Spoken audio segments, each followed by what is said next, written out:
E3 2012 is coming, and fast. Hello, I'm Kaz, and first up, sorry that there hasn't been a new video in a while. I'm working on something big right now that is probably going to take a lot of time. So for now, I'll be taking a very quick look at the big three and what to expect them to bring at their E3 press conferences at E3 2012. Starting off with the big N. My body is ready. Let's get what we know out of the way. New Super Mario Bros. 2 will be showing up, along with Mario's ghost-busting brother in his adventure in Luigi's Mansion 2. Pikmin 3 will finally be shown, along with New Super Mario Bros. 3 and the Wii U. Speaking of the Wii U, don't expect a name change or a huge redesign. It will be a focus at the press conference, however its focus will mainly be on third-party developers, and making sure that investors and consumers alike will know that it's not just another worthless Wii expansion. Vitality sensor. So that's all we really know, but how will Nintendo handle Kirby's Big 2-0 at E3? Remember, Kirby was made by Masahiro Sakurai and Nintendo's current president Satoru Iwata.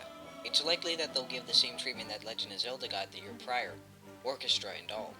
Also, just like Zelda, expect a new Kirby game, most likely to come out for the 3DS. The Wii is already getting a compilation from Kirby, and the Wii U probably won't see an appearance from the pink puffball at launch, so a 3DS Kirby installment would make the most sense. Not to mention, Kirby and the Amazing Mirror is one of the many titles for the 3D Ambassador program, and many of those game series are getting a sequel of some sort on the 3DS. Speaking of Ambassador games, F-Zero. It missed the DS, it missed the Wii, but it hit the 3DS with Maximum Velocity being re-released. As I said before, a lot of the Ambassador program games have some relation for upcoming 3DS releases, if not released already. So seeing an F-Zero game at E3 wouldn't be too much of a surprise. What would be a surprise, and a pleasant one at that, would be a new Yoshi'S Island game. Yeah, we got a sequel, but that was 6 years ago, and it wasn't even called Yoshi'S Island 2. It's time for a real Yoshi'S Island 2. On which system? I don't know. But I do know that there was a rumor late last year about a new Yoshi'S Island game made by the developers of Kirby's Epic Yarn, so maybe it wouldn't be a shock after all.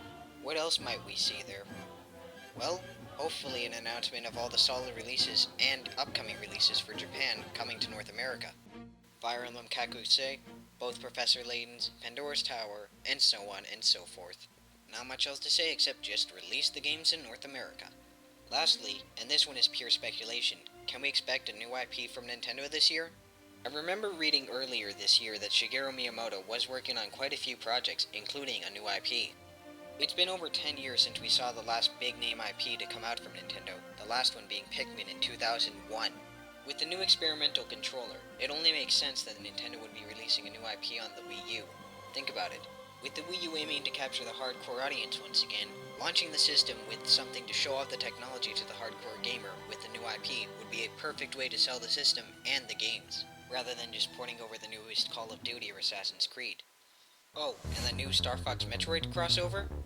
Yeah, sounds nice, but I wouldn't bet on it. That being made is as likely as Ice Climbers 2, and don't expect that game to be made either. So that's all for my predictions. What do you guys think? Did I miss anything that you might think that will happen? Or am I crazy just for thinking any of this? Let me hear your thoughts on this. Next time, we'll take a look at what we should expect from Sony at E3. Until then, game on my friends, and keep on guessing with me.